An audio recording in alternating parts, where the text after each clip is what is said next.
আসসালামু আলাইকুম। আমার কাকাদের একটি গরু বিয়েছে ভোর 6টার দিকে। এখনো তাকে শাল দুধি খাওয়ানো হয় নাই। তখন আমি এখানে আসলাম, আসার পর আপনাদের একটু বাছুরটার কন্ডিশনটা দেখাচ্ছি। মাশাআল্লাহ, অনেক সুন্দর হয়েছে বাছুরটা।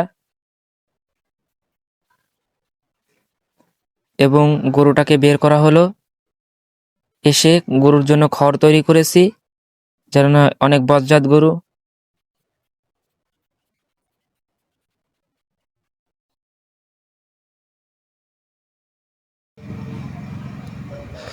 গরুর বানটা ভালো মতো ধুয়ে নিলাম। ধুচ্ছি, দেখুন কত সুন্দরভাবে লাইট হচ্ছে। একটা বিষয় হলে কি, লাতে একটা খাওয়া হয়ে গেছে আমার। সুন্দর একটা মুহূর্ত যখন গরু বিয়ে তখন ভালো লাগে, কিন্তু বিষয়টা হলো যখন লাইট হয় তখন খুবই দুঃখজনক বিষয় লাগে। গরু এত টানা টানতেছি, গরুর বাট দুটো, কিন্তু দেখুন দুধই বাইর হচ্ছে না। তখন দেখলাম যে দুধের বাটে জাম হয়ে গেছে, কেমন ছানা ভরানোর মতো সামনে বেঁধে রয়েছে।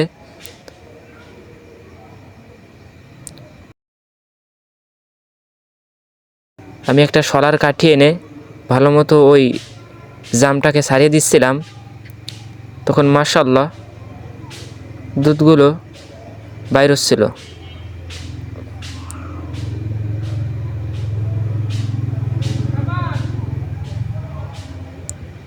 দুধ বাইরন শেষে বালতিতে আমরা দোয়াই নিচ্ছিলাম, যেন না বাছুরকে তো খাওয়ান লাগবে যতই ওলাই থাক।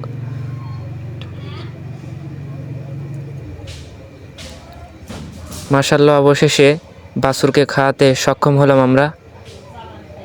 আমাদের জন্য দোয়া করবেন এবং বাছুরের জন্য দোয়া করবেন এবং বাছুরের মার জন্য দোয়া করবেন। আসসালামু আলাইকুম, ভালো থাকবেন, আল্লাহ হাফেজ।